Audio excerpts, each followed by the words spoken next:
Alrighty, what's going on, everybody, and welcome back to Season 3, Episode 37 of Hit the Books, the podcast all about sports betting, the best bets you should be taking, and everything surrounding sports.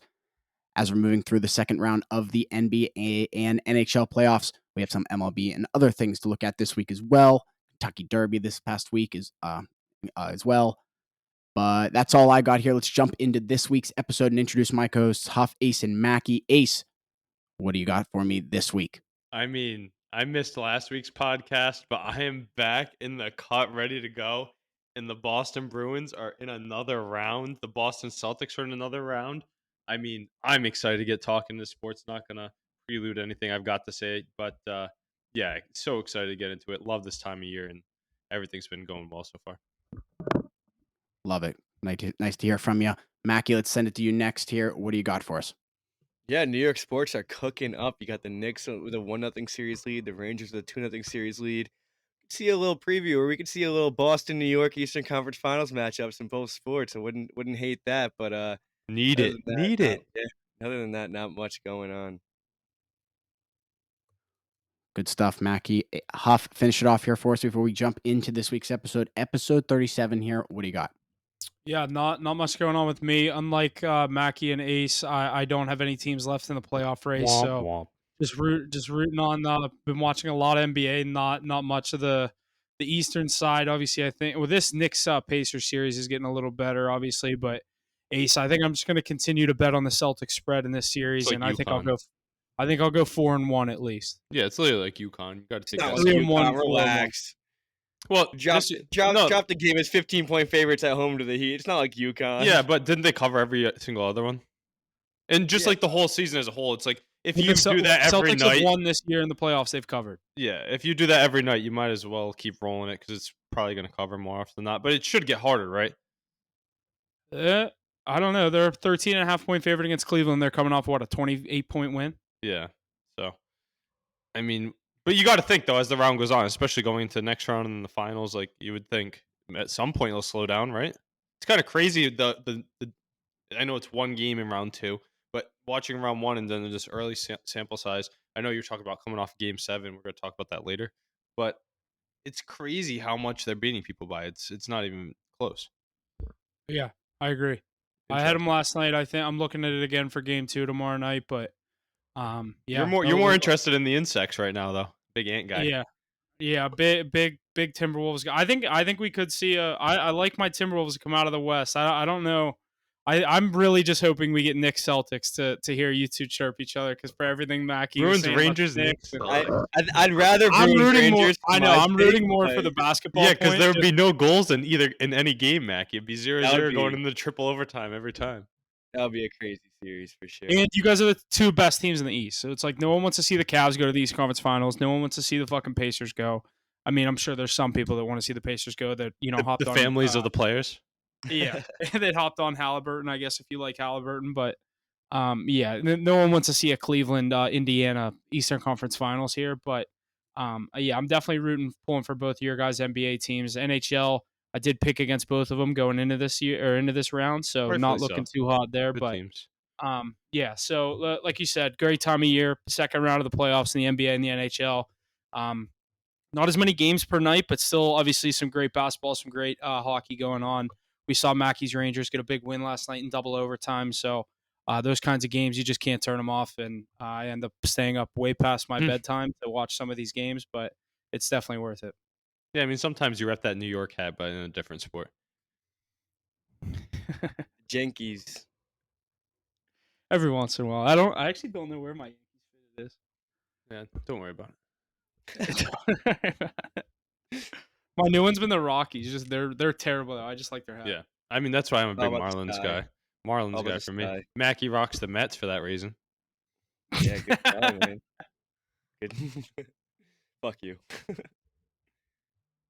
Alrighty, boys, let's get moving here into this week's episode. Starting off here with the question, what are your top 3 NHL arenas? Where would you want to call home if you were a professional hockey player? Curious to hear what you guys got for this one coming into this week. Jesse, you better think of a list here. You're probably the only one that's been to almost every fucking NHL stadium. Not for a hockey game, though, also for work. You've been to definitely the most away games, but you've definitely been to every stadium. I know there's one that Huff's gonna have on his list, so I want to hear his first. Because if not, I'm gonna be like, damn, I can't believe you didn't have this team. But I want Huff to go first here. I didn't see this until now, so mine's gonna be Go a off the little bit cuff. off the cuff. Yeah. Yeah. So I'm probably gonna go Vegas at 3. That's it. I knew that was coming. I was gonna say like Huff has to have Vegas. I'm probably gonna go Vegas at 3. I'm gonna leave out my Penguins just because obviously everyone knows a reason there. Number 2, I'd probably go with maybe like I want to throw the Panthers in there, but like for classic, maybe like my number 1's the Red Wings. Number 2 is I that could be anywhere, any team of like the Florida Panthers. I've been there. Nashville, it's another AMLA. sick stadium. I'd probably maybe throw like a Toronto or a Montreal in there just for the get up there in Canada. I think one of those Canadian markets would be pretty cool to play for. But number 1, definitely Detroit, hockey town for a reason. Bell Center, which is actually called Center Bell. Pretty good building, actually. Is it like a cool area? I've always wanted to go to a game there. Yeah, it's in a pretty cool area, and then like an hour south of it's like, or an hour and a half south is Quebec City. I mean, most fun I've ever had in Canada. Everyone says Quebec City's sweet. It's awesome. They should put a team back there. The Utah should move there. that's French speaking though, right? Yeah. Yeah, but touristy. Montreal is too, though. Yeah, but very, very cool. Who wants to go next? Anybody? Mac, you go for it. I'll go last. All right, I'll rip. I'm gonna go. I'll go 3-1 here.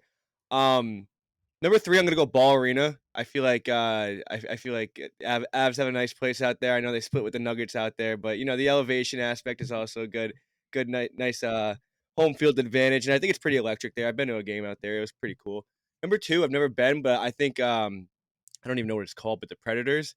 I just think I just think I know you guys were just there. Is probably pretty electric. I think that they got something going there, and the yellow aspect, it just like pops, just makes everything a lot better. Number 1, The worst part about that stadium is it is right the fuck on Broadway. Yeah. Oh, I didn't even know that. That's even better. Yeah. But number 1, I'm gonna go with the Garden, the real Garden, Ace, not your little fake Garden over there, Madison Square Garden. You can't beat it, man. The world's most famous arena. You got 2 elite teams playing there right now. That place bumps. Give me Madison Square Garden, number 1. Isn't Mackie, that place here's what I more wanna famous know. for hip hop artists and boxing matches? And they got these sports teams lighting it up right now. Mackie, here's what I want to know. A true question that I've always wanted to know.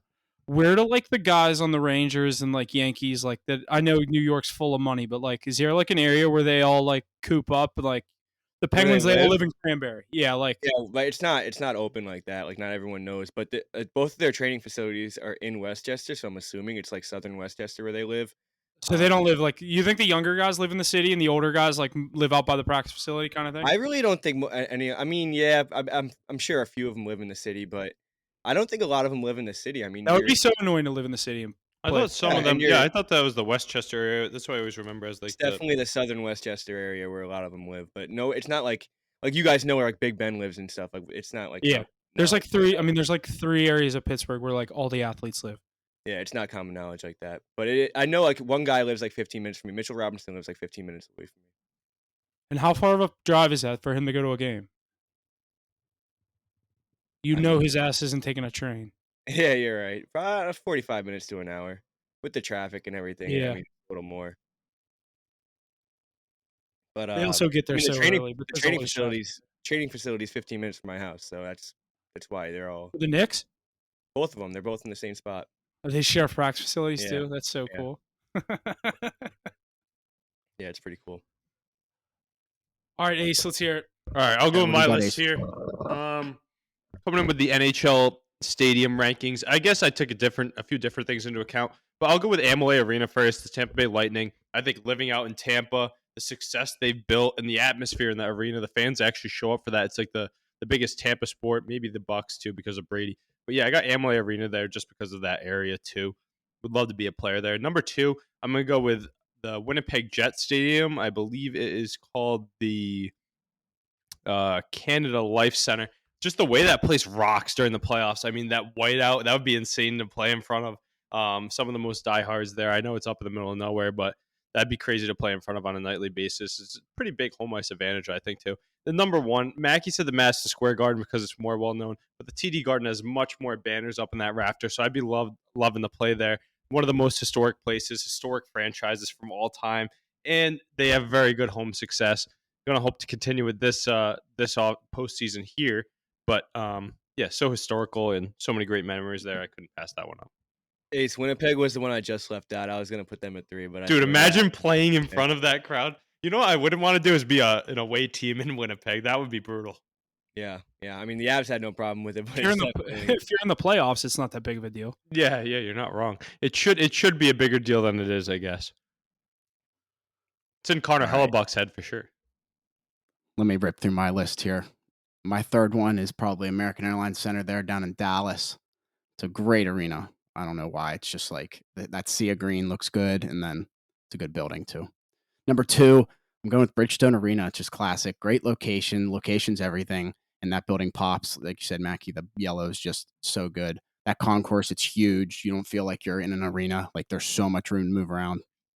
And then number 1, I'm probably going Vegas. That building just is unreal. Also, location. Like you just can't beat it. And then having the UFC element with it too in the same building is crazy. But Vegas is another team. Is Can't Vegas go wrong. Is Vegas the newest stadium in the league? Utah. That No, Utah's playing that in, building's not necessarily Jazz. new, but do you mean newest team? I guess newest like setup of a rank, so I guess the Kraken would be, but it's Well, that Kraken No, took that over an old arena's super arena old. too. yeah, that's what I'm saying. But no, I'm saying someone that came in and like recreated to an NHL team, like they would be the two most recent. Yeah. But I guess that stadium, it's got to be sick, right? Here's probably my bottom 3, in no order: Buffalo, Calgary. Buffalo, gross, dude. I will tell you firsthand experience. It's gross. Everything My about bottom 3 would be Buffalo, Calgary, Columbus. and no, I'd rather play in Columbus than probably Long Island. UBS. No, that's not true. They have a brand new stadium. Nah, UBS sucks too. Don't let them. I also Terrible. just hate the Islanders. I Terrible. hate their jerseys. Those jerseys are so. But fucking Long Island's Terrible got to be building. nicer than Columbus now. No, dude. At least No. Nationwide Columbus is is nice. like, Nationwide is a nice arena. Nationwide's beautiful. and Columbus is like a nice city. Their Yeah, arena district's great. It's definitely an underrated place and an underrated arena as well. Little Caesars Arena, I believe, is the newest built arena. Which is that one?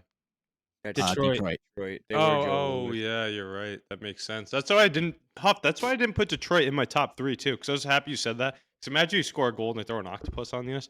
But not other than that, it's just In Nashville, they threw fucking like more catfish. catfish. Yeah. Yeah. Oh, it's whack. the Joe though. That place is so classic. Since it's a new arena, I couldn't put it in there. Jesse, I was thinking of the American Airlines Center too. I think that would be a great one as well. Just a cool building, like how it's designed and everything's cool. And then on TV, it looks nuts. Remember What about walking the past it? It Kings? doesn't I even thought- look like an arena. I thought about Right, saying the it Kings though. doesn't.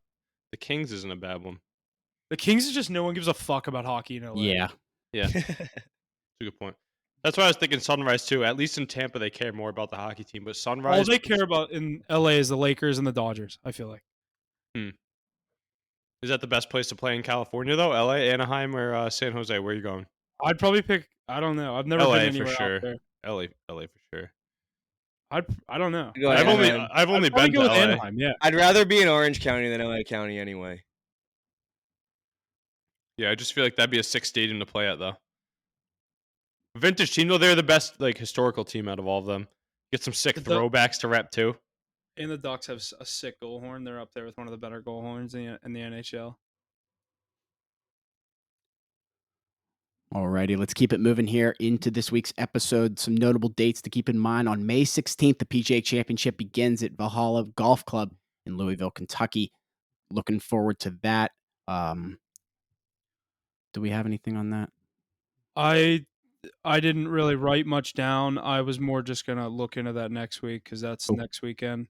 Rory's the favorite. Apparently, Scotty, Rory lights it up at this place. yeah, everyone's picking Rory to win it. Ski's not gonna win it, but Scotty not even listed on here. I think he might. I don't know if there's either just odds not posted or if they don't know if he's gonna be back or because I know he's missing this. Was it this weekend or last weekend for his kid? I don't really know. I don't see any shot where he misses a major. He's going for that the Grand Slam, and if he plays, give me Scotty Scheffler to bring it home. Lots of good stuff. Looking forward to it here starting next week on the 16th. All right, let's jump here into the NHL. Starting off with Mackie, your New York Rangers secured a Game 1 win over the Hurricanes by a score of 4-3. Hurricanes came into the game as a -120 favorite in New York. Game 2 was taken by the Rangers in double overtime by a score of 4-3. New York leads the series 2-0 as the series shifts back to Carolina for Game 3. We keep saying these home games are super important. What are you thinking here as we approach Game 3 in Carolina? Correction, I was looking at the wrong event. Scotty's the favorite at plus 410. But getting into the Rangers, incredible series so far. 2 really good games. Obviously, the last game went to double overtime. Shesterkin had 54 saves, stood on his head. And then Huff, I know you don't mean any disrespect by it, and you say like the series doesn't start until an away team wins. But goddamn, dude, we're up 2-0 in a hard fought series, and we're 2 wins away from winning this series. And I know we did our job, but I mean, Canes are on their heels now. Like Just gotta you steal have one. you have to go 2-0 now at home. If you don't, the series is basically over at that point. So I mean, the Rangers are playing really good hockey, and you know what they did all year, 55 wins in the season. They found ways to get the job done. They keep finding ways to win hockey games. They did it in the first series. I know they obviously should have swept every game. They should have swept their series, but they were all pretty good games. They just found ways to get the job done. These 2 really good hockey games where the Canes might have even outplayed us, find ways to get the job done. Shesterkin standing on his head. Trocheck, 5 straight games with a goal in the playoffs. I think it's a streak for the Rangers. These guys are just stepping up, and they're playing really good hockey, and they're finally being respected on the odds. I think they're plus 425 to win the cup now. But I mean, dude, this team, I mean, it's just they're just different from years before. I really think that we have a good chance this year. No, Mac, you guys handling business. I was talking with my buddies last night when you guys were down. That was a crazy game, honestly. A lot of people are going to remember it for the overtime and Igor's heroics, but think about how the complexity of that game developed. It was 1-0 Rangers, right? And then it was 3-1 Canes, and then you guys claw your way back, right? No, it was 1-0, then 2-1 Canes, then Yeah. 2-2, 3-2, 3-3, and then we won in overtime. But still, to be able that's a crazy game in its own right. The fact that you guys were able to come back in that one, I thought you guys were dead to rights. Get into overtime, got to figure they get it done at home with the better goaltender, evident on that game-winning goal. But what a massive win! Imagine you were 1-1 heading to Carolina. The vibes would be kind of off for New York, but going there 2-0, having that series, dominating at home, and you're right, putting some fear into a great team. A great lineup that isn't used to it. I know it's going to be tough in Carolina, but if you're able to steal one there, that's a massive hold in the series. But yeah, jump in here. Yeah, Huff, before you go real quick, shit, what was I just gonna say? Huff, you can go. My bad. Yeah, I did pick the Canes in 6 before this series. Obviously, that's not going to happen. If this series if Carolina wins this series, it's going to have to be. I still think 6 games if they're going to win it. I don't see them winning 4 straight. Not more the discount to them. It's just the Rangers aren't going to lose 4 straight, and especially when one of those games is a home game. I'd like the Rangers to even win Game 5. If, like I said, I truly could see this get back to New York. 2-2. That doesn't mean once I see the lines or anything. I think I saw Hurricanes are like a -170 some favorite on Game 3. What is that, tomorrow night, Mackie? Yeah, every other day they play. Yeah, so I don't know. I like Carolina to come back and defend their home ice. They'll have someone running the siren. I think Game 4 is the pivotal game. If the Rangers steal Game 4, honestly, like you said, either or. But I like Carolina to come out on top in Game 3. A little heavy for my liking to go ahead and take that straight, but Gensel almost gets the hat trick last night. Couldn't complete it in overtime. Gets the 2 goals. I mean, this Hurricanes team, like you said, they might be outplaying your Rangers. Your Rangers are finding a way. I think things shift once you get back on home ice. We know what Carolina does in the playoffs. You've said it time and time again. They lose their road games and they win their home games. That's why I said I just don't think this series starts till a home team loses a game. I have Carolina winning Game 3, so we'll see come Saturday for Game 4, in my opinion. Just this, Ace, you're muted. Mackie, let me jump in here real quick. Yeah. How massive is this Game 3 for the New York Rangers? I think you're looking at it the wrong way. I mean, I think it's all on the No, I know, but for we- success, if you guys take this game, that is It's over. massive for the New York It's like the Rangers. series is over. You're not Yeah. losing 4 straight after that. But Game 3, I mean, all of the pressure is on the Canes. It's on the And Canes, even yeah. coming into the series, we were the President's Trophy winners. They were -170 or -150 to win the series. I mean, this team, I mean, they were looked at. They got Gensel, and once they got Gensel, this team kind of turned up and they figured it out. That top line with Aho, Svechnikov, and Gensel might actually be the best line in hockey, ahead of McKinnon's line and McDavid's line. They're just absolutely incredible. But when you look at it, Shesterkin is outplaying Freddie Anderson to a certain extent where it's like, how can you take this team to win game? Like, I don't understand how they're minus 170. Like you look at The the home Bruins. ice advantage. The home ice advantage. You look at the Bruins and the Panthers, and the Panthers, in my opinion, no offense, Ace, are a way better team than the Bruins. They are. They're built more for the playoffs, and they have more depth. But Swayman is the reason that they're playing they're in this situation, and you're looking at that series way different than you're looking at this Rangers series. And the Rangers have a better team; they match up better against the Canes. I don't know. I think that the way that this series is going, the way that the Rangers are playing, the way that they keep finding ways to win games, I can't see a scenario where we lose 4 out of the next 5 games. Yeah, we'll get into the Bruins Panthers next. But talking about this series a bit more, you mentioned Gensel. He's had such a big impact. I don't know if you guys saw the post today. It was saying Mitch Marner, take notes from Jake Gensel. This is what an $11 million player is supposed to be doing in the playoffs. He's been a spark plug, really providing the most offense for their team. And the one thing the Carolina Hurricanes can hang their hat on is Huff's not wrong with this theory. You don't lose a series. You're not knocked out of a series till you lose at home. And yes, they would have loved that point, but they played good hockey at least. They put 3 goals in the first 60 against Igor Shesterkin. They can build on that going into the next. Yeah, first 40. You're right. So it shows that they can play their game, and now when they go home in front of their fans, we know that home ice advantage they have. I think minus 170 is even a generous line for the Canes. I personally think the Canes should be able to dominate this game at home, which is crazy because I think the Rangers are the better team. I had the Canes in 7 originally. Still don't think it's dead. I'll have to see how these next 2 go. They're going to be very telling. But from what I've seen so far, the Rangers with their goaltending, and Frederik Andersen, I don't think he's winning you a Stanley Cup. I don't even know if he's getting you to the ECF again. But Ace, that was the thing before the series that you said they don't have a scrub and Kachekov in net like they did 2 years ago when the Rangers beat But them. he's not. They have their 8. They have their 8 He's good, but he's not Shesterkin, Swayman. Where does he rank in this 8 goalies left list? He's towards the bottom of it, right? And it's crazy. Sure. It's crazy to me so far. He's the worst goalie left in the East for sure. Yeah, in the both series in the Eastern Conference, we've been talking about how goaltending hasn't been as important. Well, Mackie, we're seeing it right in front of our eyes. Goaltending is very important in the NHL playoffs, and you can always count on that guy. But I think the Canes get back in the series with a Game 3 win, and I could see Game 4 going to overtime potentially because the next time we record will be after that, and that's going to be the pivotal game is Game 4. I'm going to lock it in right now. I think the Canes win tomorrow night.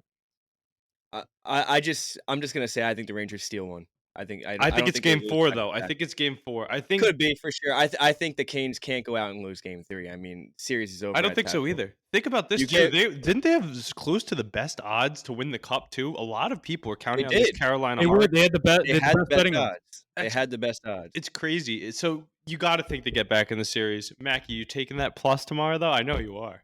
I'm gonna take it. I mean, I've taken it every game, and they're making me money right now. I can't just stop riding it because if they go 3-0, it's over. If they go 3-0, it's over. And they're also 6-0 in the playoffs. They haven't lost yet. Why would I stop riding that? But it's gonna be a good game. I'm a guy who bets with the street, so I'm not touching that game. Great stat, Mackie. 6-0 in the playoffs to start off, though. Way to be. I will say I was shocked to see them as underdogs on their home ice in Game 1 or 2. They were not losing Game 1. I took them Game 1 and Game 2, but the plus 105 or minus 105, whatever they were, Game 1, I thought that was disrespectful. I thought the Rangers should have been like a minus 130 favorite there. The disrespect is insane. I don't know if I'm going to touch this series, though. I missed the best value on the Rangers, I think, already this series. Games 1 and 2, that was correct. The on home ice around minus 105 to plus 105, that was insane. That's craziness. For how many times we've seen Carolina do this in the playoffs where they lose every road game and they win every home game too. Exactly. And now they have to win every home game though. They're usually that top seed. They're never the lower seed that goes down 0-2. They're usually up 2-0 and then they're going on the road and then they let them even it up and come back to Carolina for Game 5. Yeah, last year they got swept, didn't they? But they were the higher. That's seed. in the ECF though, right? Yeah, it's just next round. That's when they. We don't count the ECF. Carolina Hurricanes ECF is auto. That's auto.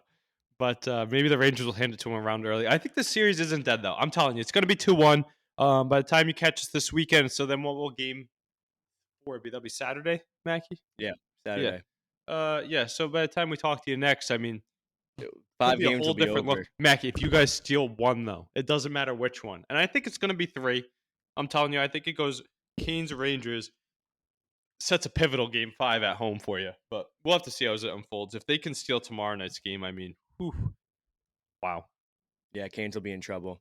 I said last night as that game was ending or in second overtime, I was like, winner of this game wins this series, in my opinion. And hopefully I'm right. I think Do you if the Canes think? won Do you that think if the series- Canes win either of these games at home, we're all in agreement that they win one of these home games at least? I know, Mac, you don't want to say that, but No, I agree. I agree yeah. 100%. Do you think that the Canes pop off for one of their crazy 5 to 7 goal games? Because these big names have been kind of quiet. I know they put up 3 the other game, but that's a low That's total like for the that's Carolina like what they Hurricanes. need. They need to My get under thing- Shesterkin to do that. Like if Shesterkin you has- do that, that'll rattle the whole Rangers team. They're so used to what's the most goals you guys let up against Washington last series? 2? Shesterkin has not given up more than 3 goals in a playoff game in 29 straight starts. It's the second best record of all time, behind the guy that's sitting on our bench, by the way. But that's the Jonathan only Quick. way they're going to be able to win. I don't think that you guys will be shut down to 2 or You less. can't expect them. You can't expect them to score 5-6 goals when this guy has literally not done it since probably the first round against the Penguins in 2022. You know what's crazy, though? In Game 3, it was just their recent additions that got on the score sheet. It was Gensel with a pair at the trade deadline. They brought in Orlov in free agency. Those were the only guys who scratched the score sheet. I know there's probably some apples somewhere. But you have to think, You're guys like tipping. Svechnikov and Aho, Burns, the rest of these names that have been there for a while, Stahl maybe, Natchez, they're going to be able to get on the score sheet as well. It's crazy to me. I mean, you guys have the roster to match up with the goaltender, but you have to think at some point they crack through those superstars now. I mean, yeah, you also here's also Mackie, my thing that I like to think is going to bounce back. I praise the Rangers penalty kill. I don't think Carolina would ever go 0 for 5 on a power play in a game ever again. Bro, The they're Leafs 0-9 did it, in though, the and they have series, a- though. That's what I They're mean. 0 for 4 in game 1, and last night they had 2 power plays in overtime, and I'm sitting there, I'm like, something's got to give here. Like they got to score But sooner. Mackie, than later. what is Let's it talk about every time? What is it? Rangers- I've been Rangers watching penalty it. kill is just as good as their power play. Special teams wins us every single game. But what and- is it, though? It's the goaltender. But like, did you watch the game last night? Only parts of it. I didn't Their watch the power end. play is not cooking. They're not ripping shots at Shesterkin. Our penalty kill Is is just doing their all thing. over them. They iced the puck 4 times the power play. It's just the special teams is just absolutely incredible.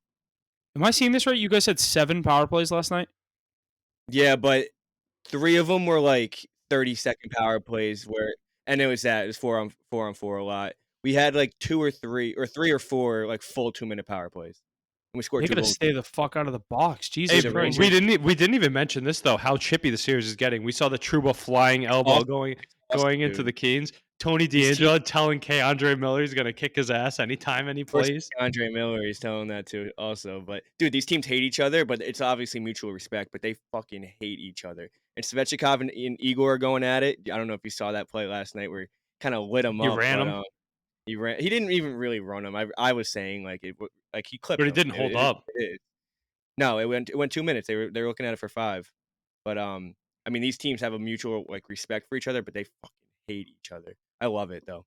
Yeah, a lot to unfold in the series, and we're kind of going to get into our next one here. But I feel like this Rangers, Hurricanes, Bruins, Panthers type series, they've just boiled over because the teams have been so good recently. It's not really a true rivalry like Rangers, Isles, or Bruins, Leafs, but it's come to something because they're both expecting so much. Exactly. But yeah, let's get into this this other Eastern Conference Finals or other series.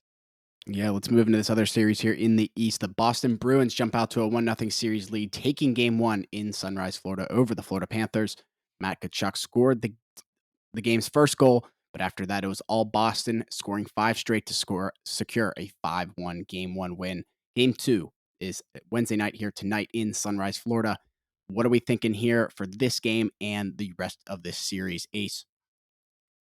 Yeah, we've got a lot to unpack here. I know the last time I wasn't here last week, we didn't have a Game 7 yet. Last time you heard of us, me and Huff were on the podcast recapping Game 7. But let me just throw the Bruins some flowers. Classic Leaves right there. Getting kicked out in Game 7. David Pastrnak, game winner on the stretch pass from Hampus Lindholm after getting called out by Jim Montgomery. That was electric. Most watched game in NHL playoff history for round 1. I mean, that's just vintage. How do you not see that coming? That's what happens in the playoffs. The Leafs gotta fall be- in April and May. It's got to be to the point where like you weren't even really worried, dude. Like this No, is so like I this told you happens the whole so time. much. Bruins This in happens 7. so much, and it's just like it's clockwork. Like the Leafs are Yeah. gonna blow it. The Bruins are gonna beat them in 7, and it is what it is. I will tell you what, though, when we went down 1-0, Huff and I were talking about this, we were shell-shocked. But luckily, it only lasted for 50 seconds before Hampus Lindholm put it home. But that was crazy. It looked like we weren't going to be able to get anything through. The offense was stymied. The 3-1 woes. We got that monkey off our back. We beat the 3-1 allegations. The Leafs are the choking team in NHL history, and they're going to always stay that way. Sheldon Keefe on your way out. Everybody wanted to prey on the Bruins' downfall so hard. And shout out to Jim Montgomery, because I personally didn't even check social media or reply too much or even give into the 3-1 talk too much. He took the team in Boston. They had just got home from Toronto. There's a game 1 on Monday if you win this series. He said, no, you're not staying at home for the few time you can because we got to go to Sunrise if we win. We're going to a hotel the night before. Had them stay there, block out all the noise, come and do their job. Best player stepped up. So it was great to see that. Had to shout that out real quick. But electric series all around. Jumping into this game 1 game, though, it's kind of going back to what Mackie was talking about. It's the depth scoring, the depth the Bruins have. Yeah, it may not be as talented as the Rangers on paper. They have skilled guys on that third line, but Justin Brazeau scoring, Mason Lohrei, the 23-year-old rookie, jumping onto the scene, sniping Bobrovsky to give us the 2-1 lead. Playing big minutes. Did it in the first series, too. I told Mackie about him. First Louisiana-born player to score in the playoffs. I told him, this guy's getting called up. I'm hyped. He's big, left-handed player, skilled. Comes in, snipes one. Brazeau, same thing, coming off the injured list, producing. He came out of the ECHL. He wasn't supposed to be anything. The two guys just making their names this year. But Jeremy Swayman is the showstopper. I mean, that guy's been lights out, posted a 950-plus save percentage. How can you not do that? Panthers, long time off. Bruins have been rolling. It's kind of what the Panthers did last year on their way to the Cup. I know you're tired, you're stressing, but the Bruins have been using depth. There's been guys coming in and out of the lineup. The depth has been doing it. Goaltenders standing strong, and they're just continuously playing good hockey. So that's why I like them. Panthers are cold. Backs against the wall. Bruins now 5-0 against the Panthers on the year. I'm going to bet like Mackie here tonight. I'm going to take them plus 150. Hopefully they cover it by the time you listen to this. I'm going to take them again tonight because we're going to try and go for 6-0 on the year tonight. I like the Bruins to get it done here. But let me know what you guys think about this matchup. Two great teams, and I know it's going to go a little bit further than before. I think of this the same way I think of that Carolina series. Just obviously, a home team has already lost here. I don't see Boston winning two in a row on the road in Florida. I think that stadium is going to be rocking tonight. This is a must-win game for Florida. You guys already flipped the home ice back to Boston. Going back there for games 3 and 4 are going to be vital. Even with a 1-1 series lead, the Florida's definitely got their backs against the wall. I think obviously not many people expected them, other than you and the Boston Bruins faithful, to go in there and lose that game 1. That we've been talking about. You talk about the depth with the Bruins and the Rangers. You look at the paper or on paper for the Florida Panthers. We could go through a whole list of names that they have. No one really showed up in game 1. They were buzzing to start that first period. Bruins were blocking shots. Swayman stood tall. Obviously, only lets up the one that Kachuk. I like Florida to even up the series tonight. -1.5 is tough. The -165 is a little steep on the money line for me. I think Florida gets the job done. I don't know which way I'd take it, but I like Florida to handle business tonight. I think they jump out to a quick lead to start the game. I think it will be a lower scoring game. I like that under 5.5, and it's so scary with these two offenses. But Swayman in net, only letting up one last game. Bobrovsky in the other net. I think this will be an under 5.5 game. I like the under, and I like Florida to come out on top. Maybe a little 2-2 overtime. Verhaeghe gets in an overtime. He seems like he scores every overtime goal for Florida. I like the Panthers tonight. Yeah, I mean, I think the Panthers win tonight too, just because it's gonna be really hard to win 2 on the road to start a series. But I mean, this Bruins team, they match up so well against this Panthers team. You watch them play each other, and it's like I think the Panthers really struggle with this Bruins team. And when you have a goalie like Swayman who's playing the way he's playing right now, you can't be confident betting against them. I don't care what scenario you're in. Bobrovsky didn't look like Bobrovsky in that last game. The Bruins are lighting him up from the third and fourth liners. You didn't see a goal from Marchand. You didn't see a goal from Pasternak. You saw goals from who I couldn't even tell you. Beecher, Justin Brazeau. He came out of the ECHL this year. Big what is going on? These guys are stepping up. This Bruins Mason team, Lohrei, I told you. I think it comes down to matchups, and I think this Bruins team matches up really well against this Panthers team, or the Panthers just struggle against them. I don't know what it is, but I think the Bruins win this series. I really do. And you know what? Game 82, Bruins gave them home ice. Well, they just took it right back, and now they control their own destiny on their home ice. So I'm gonna go Bruins in. I'll say Bruins in 6. I think they really get the job done here. I mean, they're matching up well against them. They're playing really good And hockey right Mackey, I now. think you can You can't respect bet it. against them. You can probably respect it as a goaltender yourself. It's crazy the confidence Swayman's playing with too. He's laughing between whistles, bobbing to the music. He's one of the most animated goaltenders I've ever seen. He's playing the most locked in hockey out of anybody in the NHL playoffs. Playing similar, he's putting up better than Tim Thomas numbers the last time we won the cup. Um, it's crazy to see, and he's doing it on prime chances too. Putting up 30 plus a night against really talented players. Austin Matthews, Matthew Tkachuk. I know one thing that's going to be important for the series, though, for the Panthers to get back into it is Sam Bennett. I don't know if he's back in the lineup tonight. I forgot to see the update on that. But if he can get back in, I know they miss him. He's a force to be reckoned with. Bruins need some more guys to get back into the lineup, too. Missing Heinen, missing Boquist, missing Peak on that back end. So if they can get healthy, that'll help out a lot. Pat Maroon really making a big difference, setting the tone, and especially against a team we saw last year, that 7-game series with the Panthers. He took over. But, Mackie, you can jump in right here. Yeah, I think this scenario is kind of similar to the Rangers. You know, you have really hot goalies playing against really good teams, really good offenses. I think if the Panthers can crack Swayman this game, maybe put up 5 in a game or something, then maybe you're looking at a different conversation. But until that happens, I mean, same thing with Igor. I mean, if you can crack him from 5 goals in a game, maybe fuck with his confidence. Huff, you saw it in 2022. He got pulled twice in that series, I think. I know he still And has. also, that whole series also, I feel like you guys were either beating us 6-2 or we were beating you 7-6. Like it was such high scoring games every year. I feel like all the games we won were like close. Like every game we won, you guys beat us. Really? Like, won 6. I don't even remember. But I mean, game 5, I think it was, or game 6. It was the shitty. All I can Brooklyn remember is goal. that fucking dickhead Panarin in overtime. Yeah, that was great. But yeah, I mean, it's gonna come down to the goaltending, and if you can crack Swayman or you can crack Igor, you're talking about different scenarios here. But until that happens, you know, you got to ride these hot goalies. You can't be betting against them when you just 9.5 save percentage. It's just absolutely absurd through 7 games. Yeah, it's just crazy to see what's going on here. This Bruins Panthers series, I don't know though. This Panthers team is so loaded top to bottom. They brought in all this talent. I said it to Huff though. If you remember on Sunday, Huff, we were talking about the Panthers. I remember when Sergei Bobrovsky was benched for Alex Lyon when he was cold going into the playoffs last year. He's not the Bob that he once was. He's still a good goaltender, but like Frederick Anderson, their best days are behind them, and they're towards the bottom of that 8 goalies left in the playoffs right now of who's still alive. I think I we're don't gonna. know. He did it last You look round on the- against you look- Tampa. You look on the West, and you're taking both of them over 3 out of 4 of those goalies. Yeah, but he's not in. So he's what, in the middle of the pack at best. Yeah. But I mean, the East is a gauntlet of goalies, dude. They're like, I mean, over on the West, you're only looking at Ottinger. You're taking him over Gorgiev. You're taking him over Skinner. You're taking him over Salovs, who's in net right now. If it's Demko though, if Demko goes back, I'll take I don't Demko. know. I mean, you talk about the experience here. I'd probably take I mean, you saw Hellebuck. I think just won a Bob's just Vezina and got past his lit up. prime though, but we'll see. Maybe I'll have to bite my tongue, especially tonight at home. But don't you remember that literally a calendar year ago, he was the backup going into the playoffs to Alex Lyon. Yeah, and then he went on a crazy playoff run because he dropped his cock and showed it. Was it more of the team though? Too? It was the team No, too. it was him, dude. They were an 8 seed. I mean, don't get me wrong, that team was sick and they Team was good. went on a crazy run too. But Bobrovsky definitely did his thing.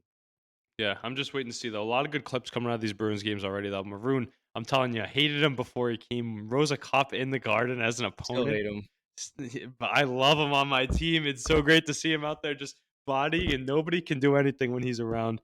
Ryan Reeves, see ya. Leafs fell. Panthers, it's your turn. Revenge series for the Bruins here. Jeremy Swayman, literally him.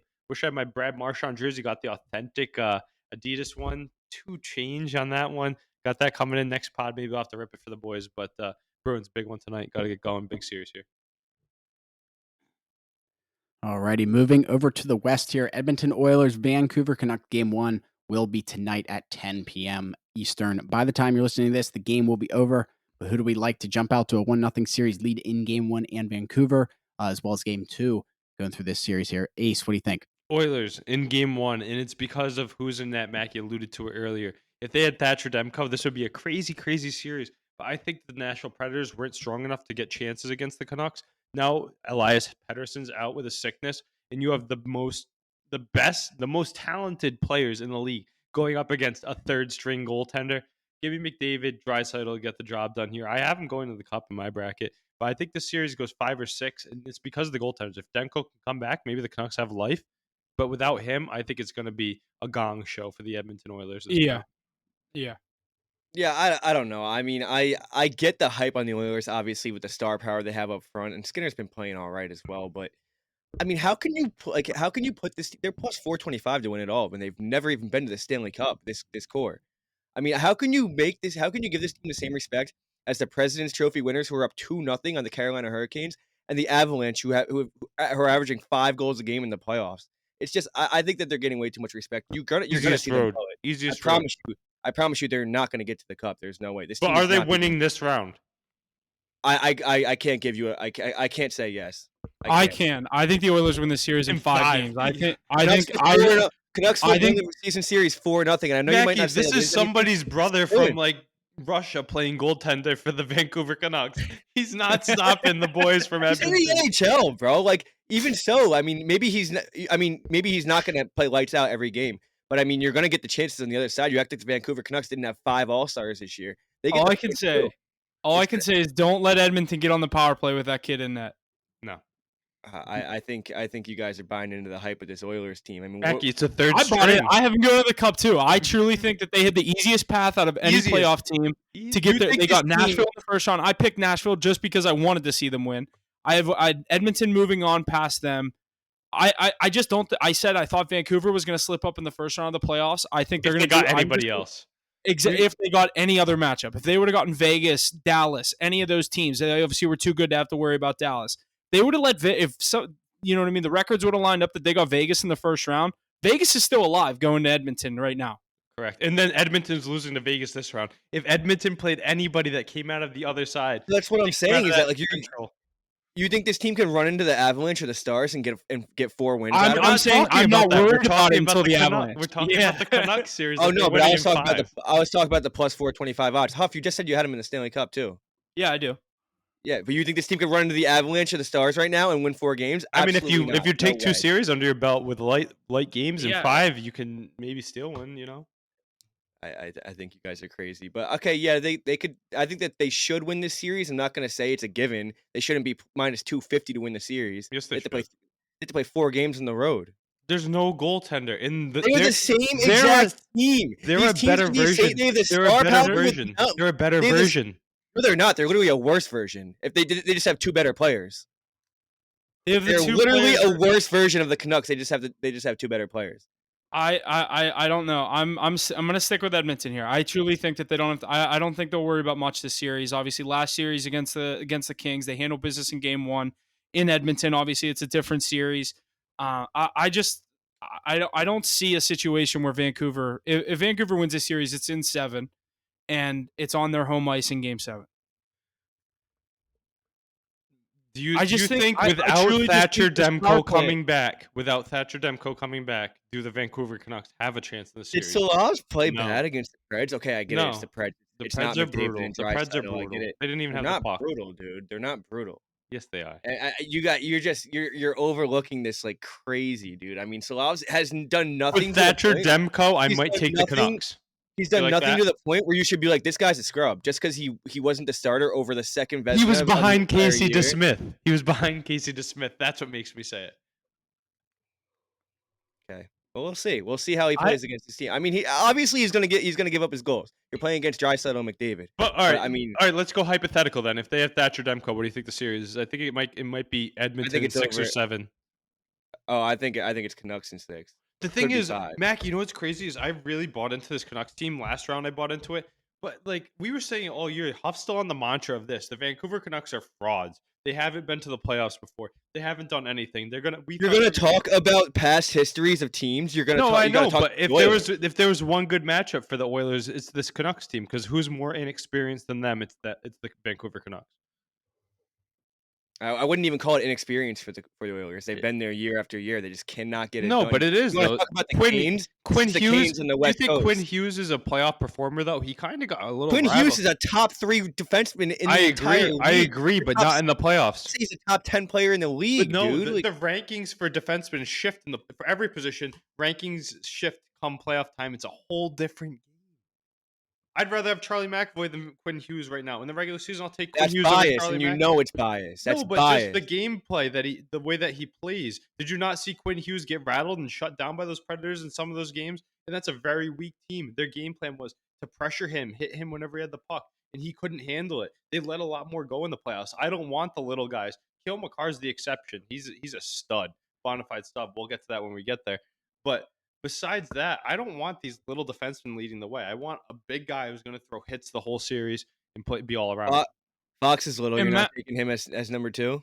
And Mackie, to your point about Fox is good. He's big, looking ahead, like you were saying, the Avalanche are just going to roll through everyone. I mean, my thing with the Oilers, they scored in the first round. Yeah, they got the LA Kings. You can look at however you guys want to look at Nashville for Vancouver's matchup. I also think LA was a layup for the Oilers. Let me just say before you keep going, I don't think the Avalanche are going to roll through everyone. I think that's going to be a 7-game series out right now. Dallas I also is took going to Stars win last night. Is Dallas They going to do the scored- same thing? We'll talk about that. Oilers scored 22 goals in 5 games in round 1. I know that was against LA. However, we all feel about the Kings. I just think that this is going to be a high flying series. You could take the over in every single game in this series with these 2 goalies in net.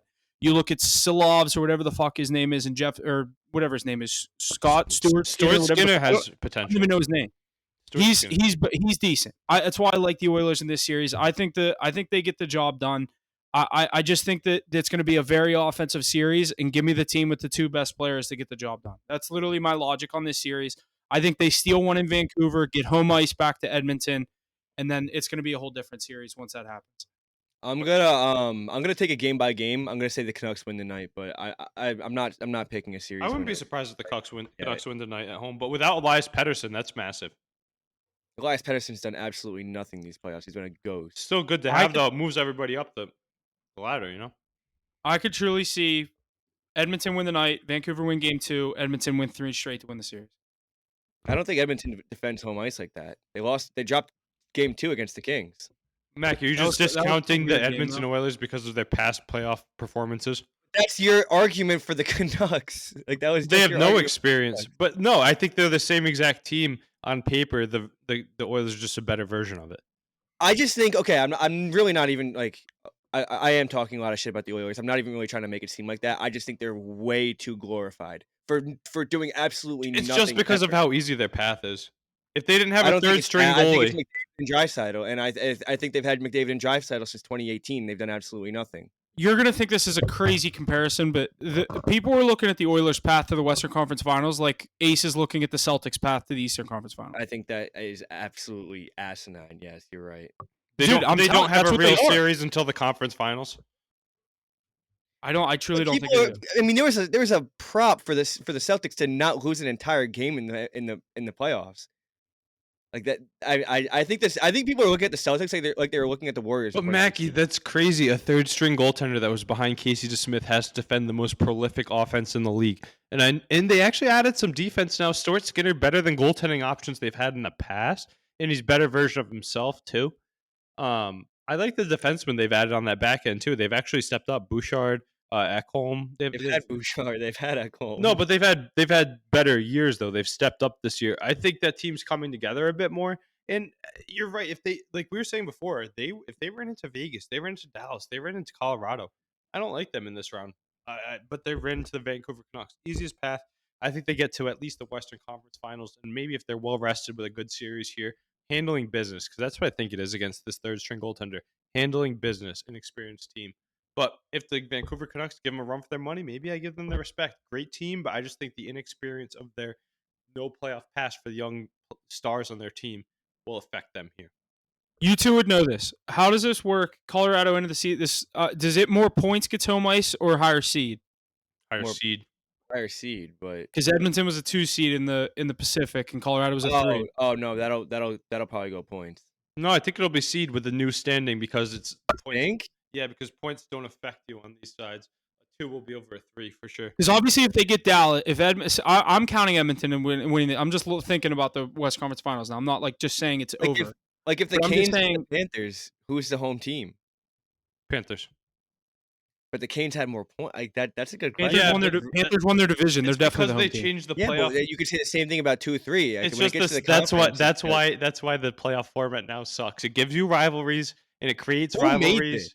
this? It's made this? it's for TV. Because think about it. We said it before, though. This Panthers-Bruins, this Canes-Rangers was never a rivalry. But now that you see it every year because you have to, it's become a rivalry and it's must-watch TV. That's the whole I point guess of it. I And mean, it's not bad. Like, look at the first round. We got Bruins, Leafs, and Panthers, Bolts. I mean, they almost got Rangers and Islanders. That's what they're trying to do. But I agree with you. I love the 1-8 format. It was so electric. that's a good question, Huff. I didn't know the answer to that. I don't know who would get home ice in I'm Colorado, almost Edmonton. positive that's I a think fact. it's with this playoff format, it makes sense what Ace is saying, but I think that's absolutely insane. It's stupid. That Bring definitely back helps 1-8. Bring back 1-8. Fuck. NFL is the only people who do it This is nowadays. This is NFL gonna and be a good NBA. series for sure. I'm not gonna overlook this series at all. NBA fucking more teams make the playoffs than don't. Participation. Alrighty, award. moving to this last series here in the NHL. Colorado completes the comeback after trailing 3-0 early in Game 1 to win by a score of 4-3 in overtime. Nate McKinnon scored the game-tying goal to start the third period, with Miles Wood netting the OT winner for the Avs. The Avalanche lead the series 1-0 with Game 2 in Dallas on Thursday. What do we see happening here? Yeah, I mean, I just can't believe the Dallas Stars blew a 3-0 lead at home. But I guess I'm going to have to do what I did in the first series and not bet on it till the tail end because they're going to drop 2 at home and then go win 2 on the road out of nowhere when everybody thinks they're dead and then they're going to come back and win it. But that's wild. I mean, Miles Wood, that's a great asset to have on your third line. Coming back from 3-0, this Dallas Stars team, why can't they win at home in these first 2 games? Did they have an issue on home ice? 0-2 to start that Vegas series. They But they iced up obviously at the they end win of the game Vegas. 5 and 7. Yeah. Now they lose game 1 of this series. Like, do they have an issue at home? Do they not know how to start Early a in the series? series. Are Early they in the not used series. to being the higher seed? What's going on with this team? Because I'm losing confidence in them. I really just think that home ice is not as important in the NHL as it is Until in the NBA. tail end of the series. That's what me and you said last week. Remember that? Until the tail end of the series, though. But you can, I mean, like yeah, exactly. Me and Huff are talking about this. You're in the NBA, you gotta be like face to face with these fans. Like, what's his face? Jalen Brunson threw the ball off this guy and then tripped up over the fan. Like, there's not that contact in the NHL. You can block these guys out there through the glass. Referees, though. I know the arena gets loud and everything, but I just don't think the same aspect is there. I don't. I think the home calls, though, is pretty vital. Like the referee calls, especially late in the series, though. I think first 4 games, home ice doesn't matter. Games 5 through 7, it does. Yeah, but that shouldn't be. I mean, it shouldn't come down to the refs. The only thing you get is last change. No, but I'm saying, do you agree with that take? The first 4 games, the home ice doesn't matter regardless of anything. But 5 through 7, that's when it becomes important. Clinching scenarios. Yeah, I If you guess you are- could say that. I guess. I bet if you asked 90% NHL players, they'd say like game 1, like you lose game 1. Obviously, they're all going to say, "Oh, it's not a big deal. The series isn't over." Like the game 2 is always a pivotal game in a series. Someone either can go up 2-0 or you even the series, and whoever's going back to get for games 3 it's and a new 4 with series. home ice with 2 straight, and it's a 1-1 series. Like Mackey, for example, if Carolina would have won that game 2 in overtime, you're looking at that series a hell of a lot different. Like you That's said, what I Ace, say, you know yeah. what I mean? I said I think we lose that series if we lost Yeah. last night. Yeah. I think game 2, like game 1's, I think both teams, like at least in the NBA, that's they're trying to feel each other out for the rest of the series. NHL, I do think it's kind of similar. Obviously, everyone plays kind of close to the vest. You don't see a lot of questionable decisions in game 1s. Your season's not on the line in a game 1. I just think that's Dallas's issue is they kind of play with their food a little too much. They were up 3-0. I think they thought that game was over. And when you're going up against a team with Nathan McKinnon and Cale Makar that each bury in that game, to help you get that comeback. And once they tied that game, you knew Colorado was going to win it. Mm-hmm. Yeah, there's no way you're riding that momentum. Maybe it's just the Pete DeBoer fact, though. They want to get to the Game 7 because he's now, 8-0 in Game 7s? That's crazy. That is crazy. So they're just trying to press their way to a Game 7 no matter what it takes. But I think it's just more of a fact of starting slow. Maybe they just aren't playing competitive until their backs are against the wall. They need that aspect a little bit. They need to be talked down upon. They're not used to being that top dog in the Western Conference, especially against the Colorado Avalanche. They definitely didn't give it their all once they went up 3-0. But let's not forget to give our respect to Colorado Avalanche. Ever since that first loss in Game 1 of the playoffs, where they still put up a lot of goals in that game, they still played pretty well. Their goalie just played poorly, right? Maybe the team in front of them too. Scored 6 and a loss. Yeah, that's what I'm saying. Like they still played pretty well. They had their strengths, but this is a good team. We talk about deep teams. their fourth line might not be as good as, say, the Panthers, the Rangers, or the Carolina Hurricanes, but their top three lines can go. Their top end talent can go. I think they made the right moves at the deadline. I'm still not sold on the goaltender. And maybe if the Oilers get there, maybe it's a light road to get to the Western Conference Finals if they get out against the Stars. But coming into an Eastern series, I'd favor the Eastern team way more because of a guy like Georgiev, Gorgiev, whatever you say. But I don't think the series is over for the Stars. I think they can go down 2-0 again and then turn around and make it a series. So I don't think they'll do that. Colorado is such a harder place to play than Vegas. I don't know if the average person would agree with that. Everyone obviously, you see Vegas home ice. all the antics, the Vegas stuff. Like we talked about earlier, I think most of us said that Vegas is one of the core arenas, and obviously the out of the arena stuff. But in the playoffs, you're not worried about that. These guys are locked up in hotel rooms, focused on these games. I think Colorado, if they somehow get out to a 2-0 series lead, this will be going back to Dallas for Game 5. They'll be up 3-1. Yeah.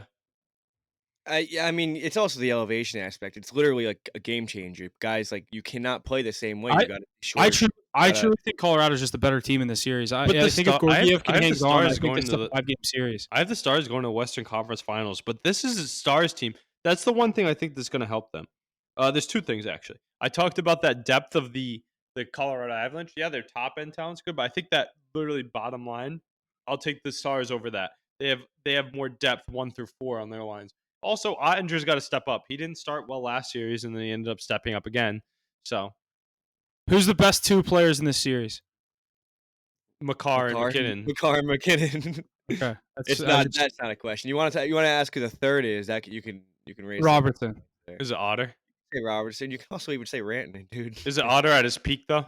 Like Otter has to be. I have Rantanen in the top 5 best people in the series. Otter has to be. I'd probably go Robertson, then Ottinger, and then Rantanen.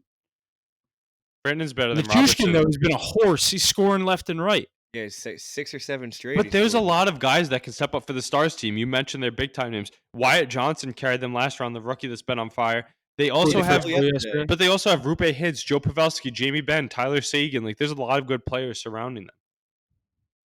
Yeah. Is it just me, or is Seguin not that good anymore? He's not. He's a third liner. He's out of his years for sure, but I mean, he's still an impactful player, and he's going to get the job. He's like Zach Parise on the third line. He's not going to go out there and be a liability. He's going to go out there and get the job. We have a lot of veterans out there. There's Ryan Suter, Tyler Seguin, Joe Pa, Zach Parise. There's a lot of guys that are looking for rings out there.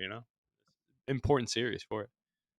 What do you guys got? Series predictions here, though. This is a tough one. I don't know. Huff, you said potentially 5 for the Avs. I just think they have. I just think they're not only the better team. I just think that their play style.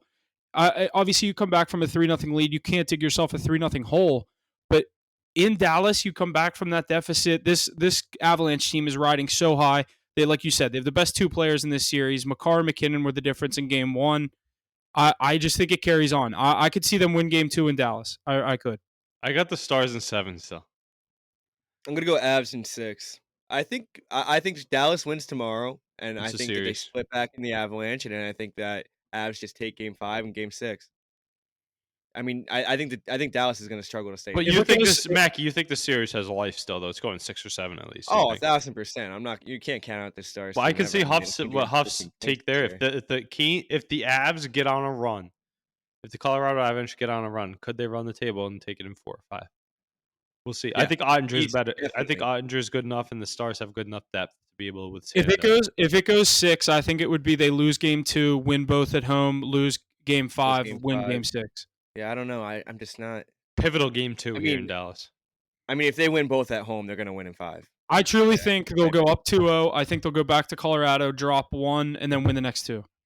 I think if they go up 3-1, it's over in 5. They just can't stop scoring. They started going the first half of the game. They stopped scoring. You got to keep peppering Georgia. You got to keep that offense rolling. Get that depth scoring. You have the people to do it. Get it done, Dallas. Come on, make it a series.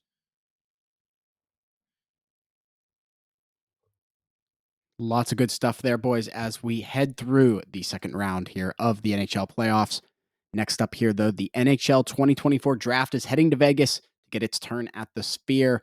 The NHL said the NHL is proud to bring the first sports event and the first live television broadcast from the Sphere. And with that, the San Jose Sharks have received the first pick from the draft lottery here this year What are you guys thinking here for the draft as we approach that? What is the date on that? I can't remember exactly. I don't know. I saw that today, and my first instinct was they beat the NBA to it. June.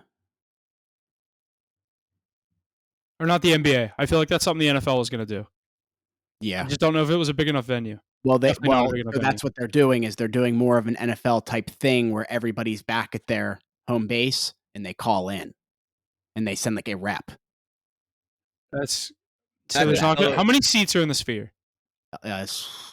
Don't quote me, 16,000. That many? Yeah, it's very big, That sounds but like it's not the seating you think it is. It's like boom, boom, everything's on top of each other. Yeah, and it's all stacked. It's like the 4 stage layers. is the size of the room I'm in. Yeah. Like 12 feet Like long. think about when you watch the NFL draft. Like Jesse, if it's in Pittsburgh, it's not going to be in Heinz Field. Like they're like when they do it in Detroit, they did it in Detroit this year. They Those find Little like a Caesars or they whatever. found they like did a outside. park. That's right. They find like a park and just take over. Like they'll build it in a parking lot if they have to. The NFL, so many people travel for that draft that has to be outside. So I think it's going to be like the NHL. On the other hand, not that many people travel to go to the NHL draft. It was in Pittsburgh before, and I didn't go.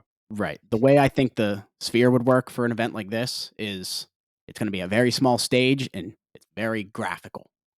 It's not going to be an easy thing to capture on television, but it's going to be a very interesting experience because it's going to be mostly they want people like us there. Yeah. They don't want the teams there. You know what I mean? Yeah. So all the teams are going to be at home and they send a representative. And I don't know what the. Speaking of the draft, let's have this little conversation here. Right, go for it. Say you're a top 10 projected pick in any draft. I don't care. NHL, NBA, NFL, MLB, whatever one you want to look at. Would you go to the draft? It's two questions. You're a top 10 pick. Are you going to the draft? Or are you throwing a draft party at home and like when they cut to the Zoom and like they're putting the hat on, like their third uncle's giving them the Eagles hat because they just got drafted by the Eagles? Or if you're like a fringe first rounder, like you're projected like 28th overall, are you going or are you staying home? If I'm a top pick, I'm going to the draft. If I'm a late pick, you're I'm staying home. You're walking up on stage. But If I agree, Ace. The latter, I'm throwing the party every time. Yeah, me too. But also, it's like, dude, you get everyone over your house on a Thursday night. This example is truly just NFL. You get everyone over your house on a Thursday night, first round of the draft. You're projected to go 28th overall. You could very easily slip out of that first draft night, and you're like, all right, I guess everyone come back tomorrow for the same thing. Like, It's a tough look. I've been thinking about that. I'm like, good thing I won't ever have to worry about that. Yeah, I never even thought about that. That's crazy. Like, imagine you have 400 people over your house or whatever, and you don't even get drafted in the first round. Or like, you you go 30. You go on a quick. You go defender, 33rd overall. You're the defender. first pick of the second round. I actually wouldn't throw a party at all. I'd just go to the damn draft. I don't need to throw a party. Like, I would. Man. That'd be so. I like the videos, like Baker Mayfield getting drafted, and he has like 400 people in his house. Peyton Manning picture. Yeah. Electric. But yeah, no, the NHL draft. Crazy the odds that came out yesterday. It's San Jose Sharks, Macklin Sabrini, RIP. RIP is right. Would have liked to have seen him to go to Chicago. I know everybody hates that Chicago gets the picks, but I would like to see Chicago be good again. They're sick. Come on. Give me Macklin Celebrini and Connor Bedard, but he's going to San Jose to go play with. I don't even know who's out there nowadays, but yeah, let's see. Chicago getting the second pick, though, get some more talent to load around Bedard. That'll be exciting to see. But yeah, Huff, I think your team picking near the tail end of the draft, right? What for? What? Depends. San Jose got our 14th overall pick. Oh, you for traded Carlson. it. Interesting. Yeah.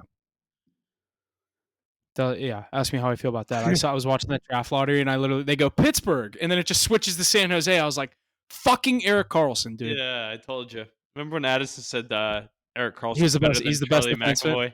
Yeah, come on. Maybe at that time he probably was. He did have a 100-point season last year. Yeah, but like he's like a winger that plays defense. Yeah, that's what I'm saying. He's not Cale Makar. No, he truly is a defenseman that doesn't play defense. Mm-hmm. Not a playoff player. If you guys got in, that would be. I mean, I would have liked to have seen that. Too bad. Maybe we're giving the Rangers a loss in the playoffs this year. Alrighty, let's jump into these power rankings here in the NHL. Coming in at number 5, Aces Boston Bruins. Number 4, the Carolina Hurricanes. Number 3, the Colorado Avalanche. Number 2, the Florida Panthers. And number 1, the New York Rangers to round out the list here for this week. What are we thinking as we gear through these playoffs here in the NHL. The Eastern Conference is a gauntlet. That's all this says. But yeah, I mean, obviously these would be switched around if we did them 2-3 days later. But I mean, can't really complain about where anyone is. Maybe the Panthers being at 2 after dropping game 1, but that's about it. Yeah, I mean they're pretty accurate rankings, but like Mackie said, Bruins, Panthers, that series is going to be telling. Carolina Hurricanes, Rangers, now they're down 2-0. Do we drop them down? You know, a lot of things to be said. Edmonton Oilers, can't believe Mackie had them in his top 5, but doesn't think they're getting past the third string goalie up there in Vancouver. Because what they've done. I also didn't, like I said, I wasn't trying to disrespect them, but like they're just getting way too much love. No, yeah, for sure, but valid rankings. But we'll see. Going into the next round, maybe we'll just get the ranking of the teams that are left. Yeah, I don't really have much to say about that. We kind of talked about all these teams. What is crazy is 2 of these teams aren't making it to the next round. Yeah, that's a good stat. Alrighty, let's get into the NBA here. The first series we're hitting is the Minnesota Timberwolves jump out to a 2-0 series lead over the defending champion Denver Nuggets. Anthony Edwards goes for 43 points, 7 rebounds, and 3 assists in the T-Wolves game 1 win. In game 2, without Rudy Gobert, Edwards and Towns each went for 27 points in a dominating game 2 win. The series shifts back to Minnesota for games 3 and 4. What do we think here, Timberwolves and and Nuggets? The current favorite to win the Western Conference, Minnesota Timberwolves, minus 115 to win the fucking West is insane. You jump out to a 2-0 series lead against Denver. Obviously, if a lot of people, if you told them that, Denver didn't play good, Jokic didn't play, the games were in Minnesota. No, Jokic played. Minnesota was without their defensive player of the year in game 2. They still go out and get a huge win. 5.5 point underdogs in both games. They win the games outright. Anthony Edwards, 43 points in game 1. Mackie, I'm seeing a lot of who's having a better playoff run. Ant, Brunson, I don't want to get into that with you because we're both going to take the guys that we root for. This team is fucking electric. The first time Denver's lost back-to-back playoff games at home since before Jokic was a Nugget. I truly think they have this team's number. I can't wait to see it if they're able to just win one in Minnesota. Just win one. You do not need to go win both. I don't love their chances to go back to Denver and win another one and win 3 in Denver in the same series. But this game 3, you win this game 3, you can't blow. They're not going to blow a 3-0 lead. You let Denver come back into this 2-1, 2-2. Whenever you come back from Denver, or if they let it get to 2-2, I'm going to be worried. I like Minnesota. I picked them in 6. You saw me post the video out there. I have them winning the Western Conference at plus 750. I think they are going to get that done. I like this Wolves team. I don't know what they are tomorrow night or Friday. I think this game's not till Friday, so a little bit of rest there. Gobert joked about not playing in game 3 because of how good the team played without him in game 2, but I like this Wolves team to keep the fun rolling. Gobert always saying the wrong thing, dude. It was COVID first, and now it's this shit. But Hoff, I'll give you. That one was funny. Did you see Cat sitting behind him? No, I didn't. I actually didn't. Even Gobert was sitting there on like a Zoom call. Whoever was interviewing him, he was like, "Yeah, well, he's obviously French or whatever, so yeah. He has his little accent." But he was like, "Yeah, I might not play in game 3 based on how the team played." And you just see Cat in the background. He's like looking at his phone. And he just goes. He was like He's like, "No, your ass is playing, dude. The kid's born. You're playing." Yeah, that's funny. Cat's like, "I don't want to deal with Jokic all fucking night." Huff, I'll give you your damn flowers in this team. You called it before this playoffs even started, and they are absolutely rolling. They look like the most complete team ever. Don't want to argue on that Brunson Edwards thing. Yeah, let's just avoid it because we're both going to go our separate ways. I just think that the Timberwolves Anthony Edwards is way better than that's just absolutely asinine to say. But you said, who would you want? Give me Anthony Edwards every time. That guy's bona fide dog. I don't even like the Timberwolves. You're simply not watching the Knicks then. No, but you would take Anthony Edwards over Jalen Brunson. In the long run, 1,000%. No, right now, you're taking absolutely dude. Watch a Knicks game. God damn, you're such a Celtics fan. It's out of control, dude. Watch a damn game. He's done 5 straight 40-point games. Like it's absolutely insane. And he's doing it. He's doing it basically by himself. You would literally pay whatever check you want. Yeah, but you're talking about a 22-year-old phenom who has the highest ceiling. When you're talking about Jalen Brunson, who's already at his peak. Just saying, you would take Anthony Edwards over Jalen Brunson, no? Ace, that isn't the damn. That's not the argument here. Like, yeah, you're gonna take him to 22 years old. Right now, no, I want Jalen Brunson over Anthony Edwards 1,000%. But I would. Dude, this Timberwolves team all around is so good. You watch that game, swarming on defense. Jamal Murray was so frustrated, it's out of control. This might be the best defensive basketball team I've ever seen in my entire life. Which place is They're Jalen so Brunson, Anthony Edwards? Who takes a bigger hit? The T-Wolves or The Knicks take a fucking massive. What are you talking about, dude? Would you say what was the question? What was the question? What was the Anthony question? Edwards. if Edwards and Anthony Brunson Edwards gets spot, does. If who you would switch the take a bigger spots right fall? now, who takes a bigger hit? Who actually takes a bigger hit? The Knicks would have gotten out of the first round without Brunson. It's what I'm like. It's what I'm with saying. Anthony Like, Edwards, Huff. Like, no, dude. Like no. Wait, if Edwards no. was on the Knicks, yeah. Yes, if you switch them right now, who takes a bigger hit? Brunson takes 35 shots a game. Edwards is not that type of player. Don't get me wrong. I'm not degrading. Has he been Edwards at putting all. up 40 plus in these wins though? Not every game. He put up 43 in game 1. He put up 25 last game. Brunson does Pretty not good. have 25-point games. He is this entire heart and soul of this team. That's the thing about this Timberwolves team is that they're so complete, dude. They don't have a weak spot.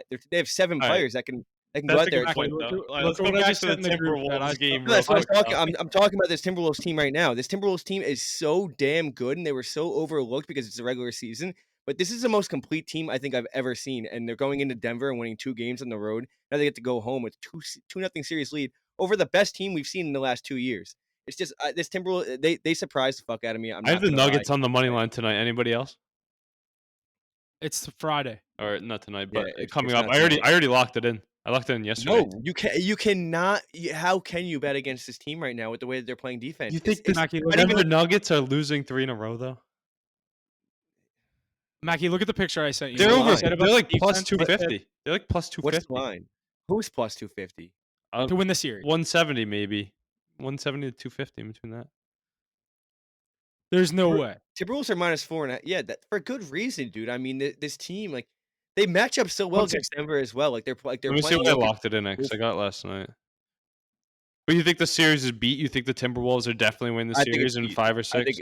I think it's beat for sure. I think that the way this team is playing, dude, they play Jokic so well, and when you don't have Jokic doing what he usually does, this Twin Denver team Towers. doesn't do much. I'll tell They you don't. what though, this is a championship team. We've seen them win it all. They have a multiple time MVP. If anybody can make an in-series adjustment, I had the Nuggets at plus 178. I got them last night. That was pretty crazy. I thought. I just can't believe the disrespect at Brunson. Like you act like he's not putting up 40. That's not what I'm saying. I'm just saying I would take every Anthony single Edwards over game. Jalen Brunson. Anthony Edwards is pretty good. If you flip them right now, the Knicks take a far bigger hit. A far bigger hit. I don't know. Anthony Edwards Like, is it's not pretty even a good. question. Ant's so good because he has the 2 guys to go get every rebound. That That helps. don't get me wrong. Ant's a fucking dog as well, but I mean he has like No, they're very different doesn't- players. he doesn't have the entire attention. He doesn't. I just wanted to get you Very going, Mac. player. Yeah, I think Anthony Edwards. You got is me good, going. though. You definitely got me Put it going. this way, I'm buying Anthony Edwards jersey, probably Karl Anthony Towns jersey too, before I buy a Jalen Brunson one. Yeah, because you're from Boston. Uh. I'm buying a Tyler Herro jersey before I put on a Jason Tatum I've jersey. bought a Kobe and a Shaq jersey. I don't think it's basketball. Come on, I gotta rep whoever's. doing well. I have a Steph Curry jersey too. I'll get whoever's. doing well. Let's get into this other. It seems like we're all Ace. You think the Nuggets? Do I you think the think they can- Timberwolves win this series? The fact that you're even thinking about this much is crazy to me. You think though? But this is like Yeah, dude. What coming into the playoffs. I know they slapped them around bad. I get that you're weary about it for sure. I mean, it's the Nuggets, it's Jokic, but If there was one team, would you have more confidence in the who else? Even the Celtics, I think. If the Celtics went down 2-0, I have more confidence in the Nuggets than anybody to come back because of the roster they have. clip what that, they- clip that, It's clip what- that right it's there. What they've Clip done. that right there. It's what they've done. It's what they've done. No, you're I right. mean, yeah, You're he's right. You're 100% right. I mean, and it's Nikola Jokic. That's exactly what it is. I know. I just think you're getting crazy value here. They got to win at least one, and there's going to be good value. I say hit it both games. You might get lucky with both. I That's can't see smart, Minnesota lose 2 at home. But you see a sweep. I think there's a better chance they sweep them than I don't know how to word this. I'm. Then Denver win both on the road. Yes. Okay, I agree. But if I they're agree at for plus, sure. I got them at plus 178. They're down to plus 160 now. You said, but if you're getting that price about the same both games, I mean, might as well West slap Virginia it. baseball is on ESPN. This would be how big of an upset would this be, especially if they beat them 4-0, 4-1. If it was 4-0, would it be reminiscent of like Blue Jackets Lightning or not that much? Yes. Yes. Nah. Okay, you can't say This that. team's way better than that blue. Yeah, you can't even. Timberwolves I are mean, Blue good. Jackets were good. They were just an 8 seed. Like they weren't. No, they weren't Timberwolves bad. are good though. Timberwolves team's a 3 seed. Like They're good. Yeah. Okay, you can't really say that. But a 4-0 sweep here would be like absolutely ridiculous. Defending champ. everyone that was amazed that they swept the Suns they wouldn't even know what to do after they swept the Nuggets. I didn't even realize they're. If they No. if they beat the Nuggets, I truly think they're going to be America's team. That's what scares me. Like most people are going to be rooting for them. Your two cities will never be America's team. Not anything against you Oh, guys. because they hit him. The public I don't hates New know. York. What What about The public OKC though? hates Toronto. I'm a very big bandwagon OKC guy. I hate OKC. I actually hate that team. They're good, but I hate them. You can't I hate them. I feel like why? I hate them. I do. Why? What kills me They is built their team I so want- well. They literally They're built that. corny, bro. They're a corny ass group. They're Oh, very because good of at their basketball. commercials. First of all, it's commercials and it's the post game interviews where they're all jumping and laughing like a bunch of little. Because they're all like If it was- youngins. Like there's no one If there to that was tell them they're Brunson stupid. and Randall walking down fucking whatever street, you'd love it.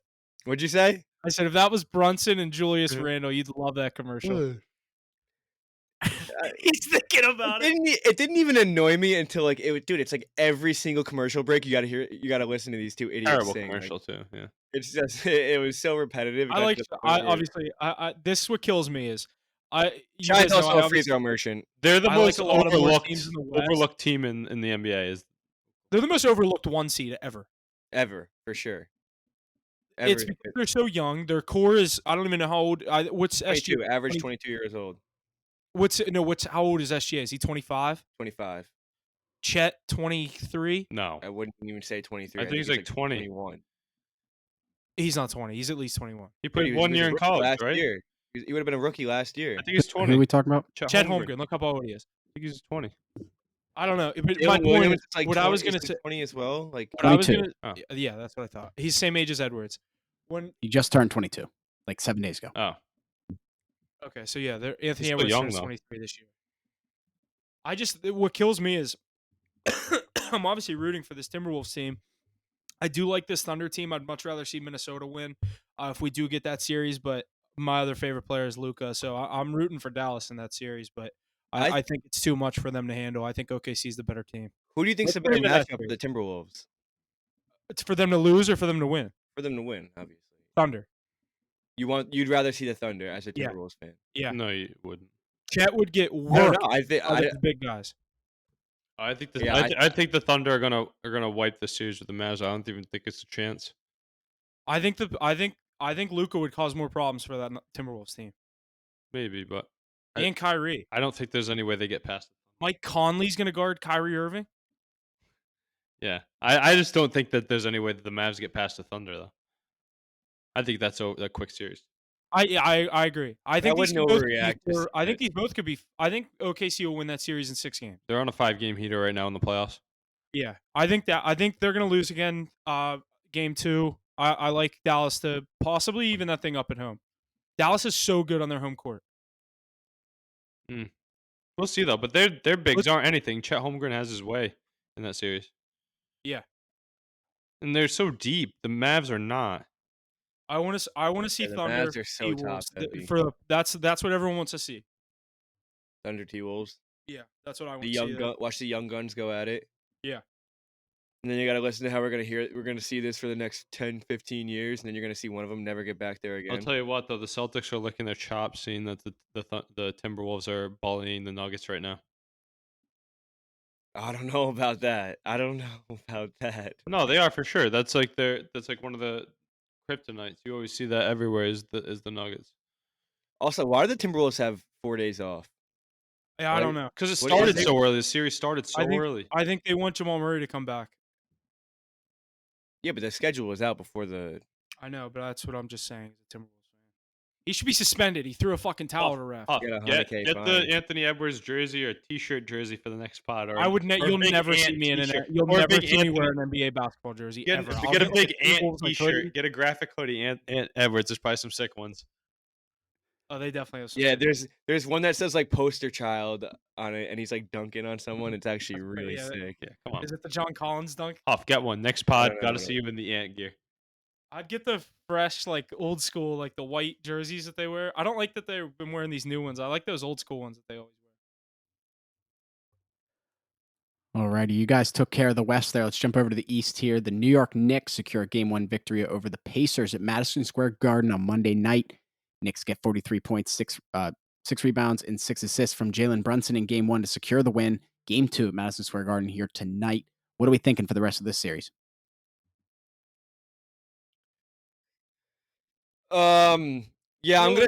Truth serum. Boom. I just hit you with truth serum. How many games does the series take? I'm gonna be realistic here. I don't know because the Pacers played a near perfect game last game, and the Knicks still found out a way to get it done. I'm gonna say 5. I am gonna say 5. Ace is saying 6. I think I that's think 6 too. I think that's so. possible for sure. But I You don't saw think him slip up in a couple games against the Sixers. Obviously, I think the Sixers is a different problem than the Pacers present. I just think that track team of the Pacers, their ability to get up and down the floor. Put up points. I think there will be a They're- night that things aren't falling for the Knicks. I think you're not going to like this. I think it could be tonight. I think the Pacers could even this thing up, but that doesn't mean the Knicks can't go on the I was road and looking at win. the Pacers money I like line, the Knicks to didn't win think this of that. series in 6. I just think Indy. I think it's going to be 2-2 going back to New York for Game 5.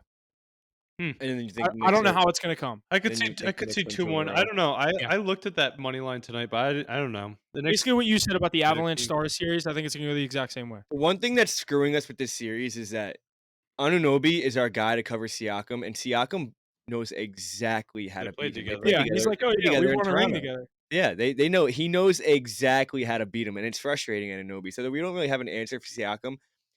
Halliburton shot the ball 6 times last game. He had 6 points and 2 assists. What is the praise on this guy? I don't get it. He's scared to shoot the ball. He's turning the ball Didn't you over left praise and him? right. What?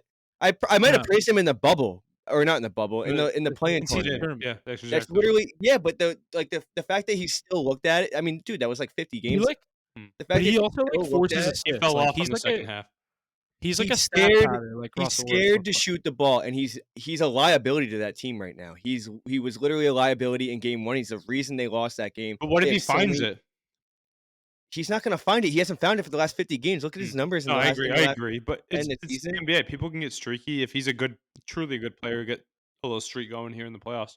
Mackie, the Knicks are definitely the better But they team in need this to have a series. I chance. just don't That's all they need. I to have don't a see chance. any scenario where they sweep. Absolutely, like I don't think they sweep either. The Pacers Pacers are a could good team. win. I don't That's want to what I mean. overlook that team. I mean, Miles Turner's a 3-dimensional player. He I was shoots just gonna the say, ball, I he's think the good down difference. low. One of these And- nights is going to be Turner and Siakam are going to have a night. And now, I mean, we had 2 big men. We had Mitchell Robinson and Hartenstein, and Robinson's out for the season now. So if Hartenstein gets in foul trouble, we could definitely find ourselves in a tough situation where we could definitely drop a game or 2 here. Wait, But Mitchell Robinson's done for the year. out for the year, bro. You He's want to know always why? hurt. Joel Embiid wants to grab at his ankle. That's why. Wait, so he didn't play in Game 1. He no in game 1. No, For he the like Pacers. he played like very little minutes. He only And played then with they Halliburton. pulled him out. They were like, "Yeah, this isn't going to work." Yeah, because he's out there and he's struggling, dude. Like he's not playing Well, the way he That's plays down. too, he's like a rough a- defender. exactly. That's the way he plays, and he can't do it. And I guess they figured something out last game, and Turner would be going at him every possession. what Like, they the did. Pacers, they would just target him if they knew he and the was hurt. thing is, he is when he's fully healthy. I think he's our better big man. But I Yeah. mean, you have. I was you just have gonna say because he's not good enough as a guy to send out there at 70% or 60%. You know no what way. I mean? No way. He He's needs not to be Joel healthy. Embiid where you can maybe still get 30 points when he's at 60%. I mean, he's out there for one thing. It's to be a pain. Block and rebound. Blocking the paint. No, it's all in the paint too. He cannot guard from the 3-point line to the paint. He has to sit down low, and that's why Miles Turner might kind of light us up here because he could shoot the 3 ball. He can shoot, yeah. And but I mean, if Halliburton can turn it up, we could be in some trouble. But I just don't see it happening. I'm not betting it, but I think the Pacers get a big win tonight. I disagree. I think that if they wanted it, they would have got it last game. And It's just they're gonna- crazy to me that they have that potential to play up to. I didn't think they would be able to give that good of a series to the Knicks, but I still think it's over in 5. I think we win tonight. And we take 1 in Indiana, and then we're not gonna lose in the Garden. but I think it comes back New York Game 5, 2-2, and then Knicks win 2 straight. the next time you hear from us this realistic. weekend, it might be dead. Right. But What? the Pacers season. Oh yeah. If they go up 2-0, I do think the series is very. all but over. No. Not- I'm sticking with the theory. You got I to lose think on it's your home pretty floor. cute, and it's pretty. it's cake. not. It's not. It's I was gonna say Not that this is the scenario. one series where No, I don't think I'm agree gonna with you, use though. it. Yeah, they're not good. But still, like But, for being dead at least. If they would have, like Mackie said, if they would have won game 1, I'm looking at this series a lot different. Oh yeah, They literally should have won game 1. They that had was a everything to lot of take that game crazy 1. calls in that game, huh, Mackie? Yeah, they all went the Knicks' way. I'll tell you that. I'm not even gonna Home cake court that. advantage. They got the calls in that game. Dante In the NBA, DiVincenzo. it's true. Don't The get me refs- wrong. That Yeah. was a foul. That was a foul, but it was a weak ass call. You guys know what I'm talking about? The screen. Yeah. Yeah. Yeah. Weak. It's- You cannot. You could call that a dude. lot more. You cannot call that. It's in that ticky scenario. tack for that situation. Yeah, Bless you. for sure. You can't But, you can't call that with 2 minutes left in an NBA game. I think it was like 50 seconds. Like it was like ridiculous. You can't make that call. But listen, I'll take it. We got the win. We got it Yeah, out of our. they don't out ask of how, our they ask how system. many. And now we just got to take care of business. Dude, I know I said this earlier. West Virginia is playing Penn State on ESPN2 right now, and I was watching some on here, and it just flipped to this. They're just showing all these Morgantown families having fun in the outfield. I'm like, I literally feel like every single person there is just from West Virginia. Apparently, some kid on West Virginia was the Big 12 Player of the Year last year. Yeah, JJ.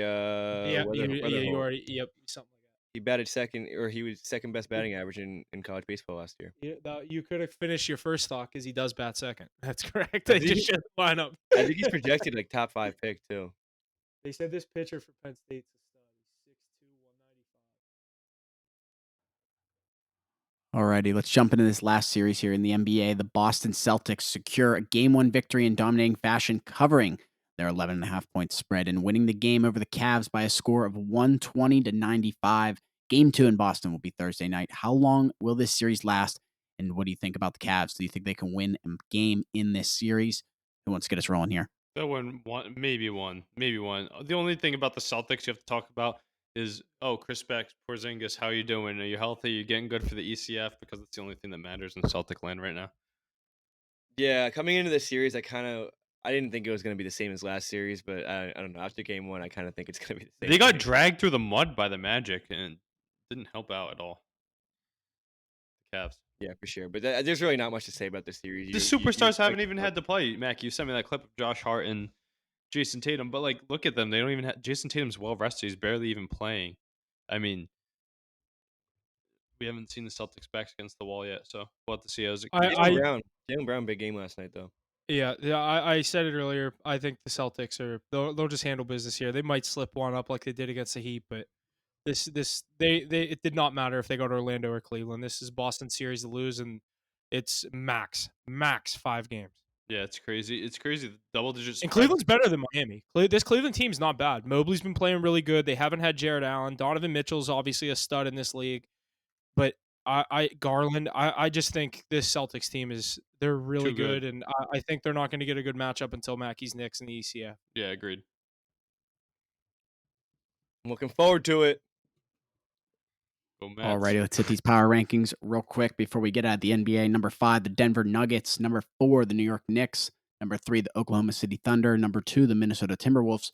And number 1, the Boston Celtics there to round out the power rankings here for this week. Any comments on that, or should we move forward to the NFL? Yeah, we just kind of ripped them. Yeah. Celtics Knicks won. keep- Next. Knicks keep climbing though. Knicks keep climbing on the come up. Alrighty, into the NFL here. 3-time Defensive Player of the Year, J.J. Watt informed Texans head coach DeMeco Ryans that he would come out of retirement if needed to rejoin the Houston Texans, where his career began. Does J.J. have some valuable plays left in the tank? What do you guys think here about this one, Ace? Yeah, I mean, he could if he stayed on the field. It's going to be the same problem he always has his whole career. He'll get hurt at some point before it matters too much. But he's literally just ring chasing by saying this. Didn't one of us joke about this when the Texans started to get good last year? Maybe. I don't know, but I swear to God, one of us said, "Wait till J.J. Watt says I'm down to come back." Or Yeah, I something like want to that. win one. As soon as I saw this quote, I was like, one of us said that. I just can't remember who He'd it make was. big plays too, but you know what would happen? He'd literally get hurt. He'd be the most load managed NFL Oh my player. God, the snap management would go crazy. But no, Yeah, no shot. He's coming back. No shot. I'm gonna go with 0. I don't know. Maybe if Daniil Hunter gets hurt, they might have to. he said he was like, "Don't call, but like if you really need to, you can call." Like basically saying, "Do not call me." But Yeah. the door's open. Alrighty, next one here. Odell Beckham Jr. has agreed to terms with the Miami Dolphins, with the wide receiver room consisting of Tyreek Hill, Jalen Waddle, and OBJ. Can this Dolphins team take the next step here this year? What do we think? Fuck cares about Odell Beckham? No, this is Jr.? hype. This is a great ad. Oh, No, it's not. You are the only one that cares let about me it. tell you. No, You are. You Alright, really alright, are. Alright, let me tell you this though. This isn't about Odell though. This is a great pickup for a Mike McDaniel's offense who plays the player's strength, the way they funnel the ball out, the quick routes, the quick hitters, and it's run after catch and what you can do in the open field. With Tyreek Hill and Jalen Waddle drawing all the coverage, how the hell do you not want this guy as your 3? It was Braxton Berrios or Chase Claypool last year. Name a better 3 receiver in the league. There's not many. I think it's a great ad. It's a low risk, high reward. Yeah, he could get hurt, but he's literally playing third snaps. And say Hill or Waddle go down like you always do. It's a guy that has star potential stepping into the role at least. I can guarantee this guy's not on the field by week 8. But You think guaranteed. injured? He won't. Oh, you think Mac, he's not injured? gonna. Listen, he got arrested last summer. Like he's also like he's a problem. I guarantee you he will not be on the field by week 8. I don't know. Mac, Though. he Maybe won't if get they're enough winning, touches it to get depends on hurt. how much they're winning. What'd you say, Huff? He won't get enough touches like to get hurt. I don't think. He'll get like I don't think it's a hurt. he'll thing. get I like think he's 3 to gonna, like, 5 either catches just a week. I think if he's the true blow his 3. lid, or I think he's gonna blow his lid, or maybe get in trouble I was gonna say, legally. to your point of him saying blowing the lid. He was when he was in Baltimore. Like obviously they had. I'm blanking on their receiver names because they're never that good. Bateman and who's the other guy? Duvernay or Quickly or what's his name? No, Flowers. Flowers. I was thinking of the tight end Likely, but that's not. I was thinking of Isaiah Flowers. I just couldn't think of his name. But like Odell was like the vet in there in a young room. Like if you need a key third down, he's thinking in his head, I'm the veteran. They're going to go to me. They know we need a third down. They're going to go to me. That's not going to happen in Miami. Like it's a Tyreek Hill's team. I think he Jalen knows Waddle's that on the though. other side. He does. That's why he went to there because he thinks Tyreek's going to get double covered. Me or Jalen Waddle's going to be wide open. It's every where he time. flourished behind Cooper Kupp playing in a complementary role. I think playing in a third fiddle and a Mike McDaniel's offense that funnels the ball to the receivers so often. I mean, even as a number 3 receiver, you'll still get production. You'll get looks. You get 3 to 5 targets a week minimum. Just the way they Over play under the game. 3.5 touchdowns on the year. Touchdowns. Under. That's a tough call. Also, 3 to 5 targets minimum is crazy. They throw the ball so much though. Trent Sherfield and They do throw the Braxton ball a lot. Berrios were soaking up targets last year. This is how their offense runs. We'll see. Maybe you're right, but I'm just not gonna. I'm not buying into Odell Beckham. If he It's not stays worth it. healthy, it's a good 3 for a team that's looking to get better. I mean, if they're winning and they're doing what they did last year, Odell will be good. If they lose, he'll drop out and be out, like you said, by week 8. Success-driven guy. I like that Titans new receiver room. Not comparing it to this one, but Ridley, Hopkins, and they add Boyd. Tyler Boyd. And they still have Traylon Burks, who's like a top Yeah, pick. Traylon Why the hell Burks do they still. keep adding on with receivers? That's the new head coach. He's like, I didn't draft Traylon Burks. He's like, I'm going to bring over Tyler Boyd from Cincinnati. Yeah, they should move Traylon Burks. I'd take him in New England. I'll tell you that. You'd I don't take think he's any- that good. You'd take him as a 3 in your room, no? Yeah, I would. Steelers signed Scotty Miller. We're just signing every 5th receiver. He off looks a like he'd fucking play team. for the Steelers, though. Yeah, he does. That was a great analogy. He looks like he would. You know who he reminds me of? Do you remember what was his name? Gunnar Olszewski. Yeah, he played for the Patriots. And then he went to he Yeah, came to the oh, Steelers. yeah. And he muffed 2 punts and they cut him the next day. Yeah, he's a Patriots Steeler wannabe. Classic. Scotty Miller, though, a big catch, if you remember. Do you remember his big Super Bowl catch? champion. Do you remember his Yeah, big against the catch? Rams. No, he had a big one against the Packers. He was the recipient of that Brady fake spike at the end of the half that sent them to the Super Bowl against It was Aaron against the Rodgers. Packers. I thought that was against the Rams. That was against the Packers in the NFC. Yeah, you're right. You're yeah. right. They lost to the Packers. I mean, to the Rams and when the Rams went to the Bowl.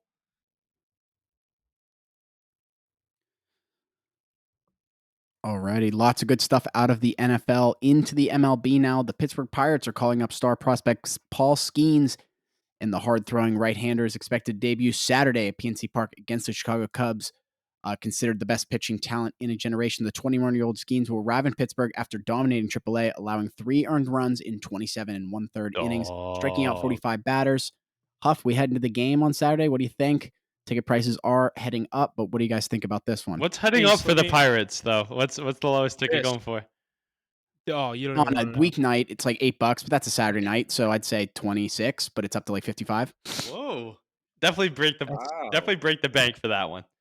Yeah. I don't care. I'd rather them be low. Is he No, starting? that's fire. I'm saying. Yeah, he's starting. Let's see. Yeah, I believe so, right? He's definitely starting. He's been shoving this year. You guys definitely got to go to that game. I think he's going to be a great talent. Hopefully, you can retain yeah, him unlike your past superstar pitchers. You definitely got to send that game. I think he's going to have a big day with big strikeout numbers. We're gonna. I hope it all works out, and we'll have a nice little core with Skeens and obviously Jared Jones. We've seen the success that Yeah. he's had to start this year. Pirates have been drafting well. Obviously, you have Mitch Keller under contract. I think.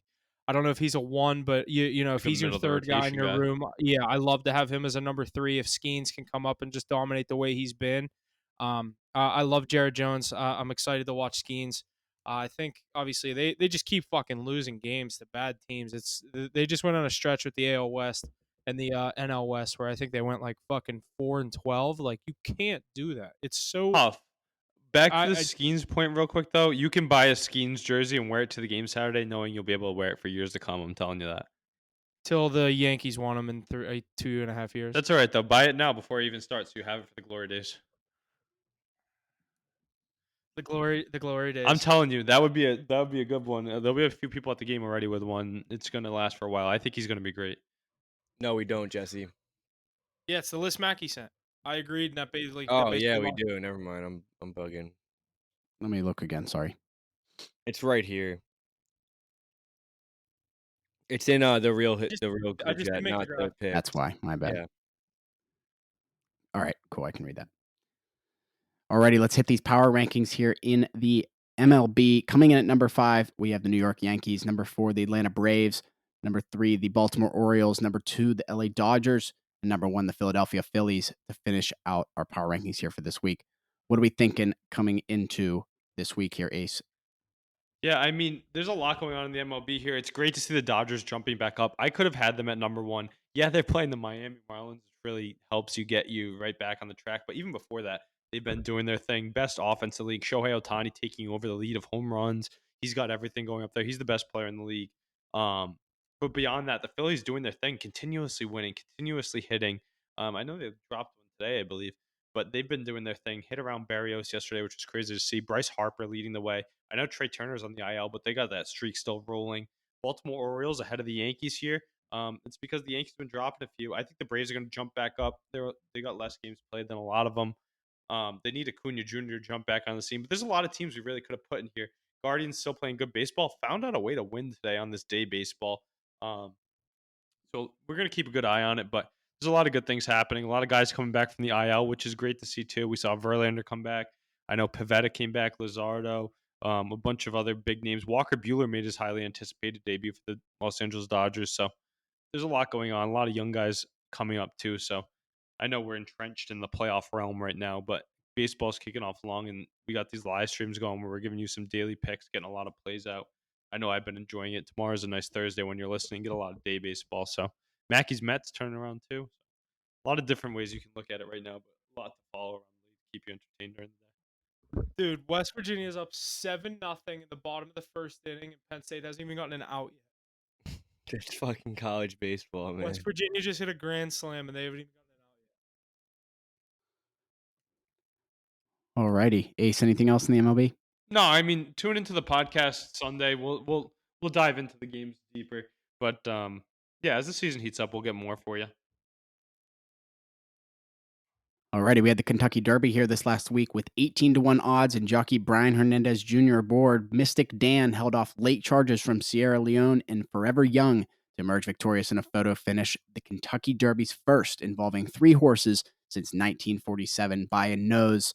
Anybody do some betting on the Derby at all? No, Not the I did a cool thing that we should have done. Next time there's a big horse race, remind me. You know what you got to do? My uncles, I told you about the 8x8 they did for March Madness. So here's one. Everybody does a $5 buy-in. You split up the horses. Everybody gets 5 of them between 4 people, and then it's a winner take all. So you got a few horses in the race. Kind of a fun way to look at it. The Preakness is coming up. Yeah, That's in a couple weeks. I remember watching it. The quickest event of the life. I love the introductions too. People dressed to the nines, and then these little dudes come rolling out. Been doing it forever. They got those horses going. The guy who won it this year, kind of the owner, kind of an asshole on TV. I don't know if anybody else picked up on that when he was getting interviewed, but I thought that was pretty funny. It's apparently the owner of that horse is in a big ownership group, and they had 2 horses in the race, which is very, very uncommon. That's weird. Yeah, it's very rare that 2 of your horses get picked out of. Yeah, that you can Whatever have it is, like literally 2 horses 18,000. in the race. Well, it's the choices are. I don't even understand it. Is the owners But different than like the trainers? Because that Baffert guy used to have like 5 horses in every Kentucky. yeah, multiple. They all use similar trainers, but the owners are different because like there's the pool's like 18,000 or something like that, and they pick like 12 every year. That's How wild. many are in the Kentucky Derby? 12, 20? I think. I think it's like 12 or I thought it was 13. 20 because there Yeah, was a it's 20. 17 horse. It's 20. Oh, is there? Yeah, it's 20 and Oh, you're right. You're right. and this year didn't one drop I know out, what I'm so they thinking. didn't renumber him. They made him 21. Oh, interesting. Yeah. Really? Yeah. Yeah, I've never really gotten into horse racing. There's like no much I 19 like or something like football. that. But they went to 21. I was like, why the hell is there 21? They're like, oh no, that's the next guy up right there. Interesting. They're All like, right. he's the call up. Yeah. Yeah. But no, it's really, I think it's a fun event. I got to go to one of those one day. I feel like that'd be a great thing to maybe eventually go to. The day itself Yeah. is filled with a lot of different festivities, you know. A lot of money though. A lot of money going around with those things. Heck yeah. Alrighty, boys. That's about everything we got here this week. Anything to add before we get on out of here? Let's fucking go, Bruins. Come on. Let's go. Playoffs, baby. What time's that game start? 8? Right now. 7:30. Right now. All right, yeah. Get Thanks for on it. listening, and we will see you guys next week / this weekend for the live stream. Other than that, make sure you're staying tuned to the social medias, getting plays out there. Obviously, NBA, NHL, NBA or MLB as well as the NBA and NHL playoffs near the Eastern and Western Conference Finals. MLB continues to roll on. Like I said, whenever make sure you're staying tuned to the social medias, get those post notifications on. Make sure you're liking, sharing, subscribing. The whole 9 yards. We really appreciate it. It goes a long way. Thank you for listening, and we will see you guys next week.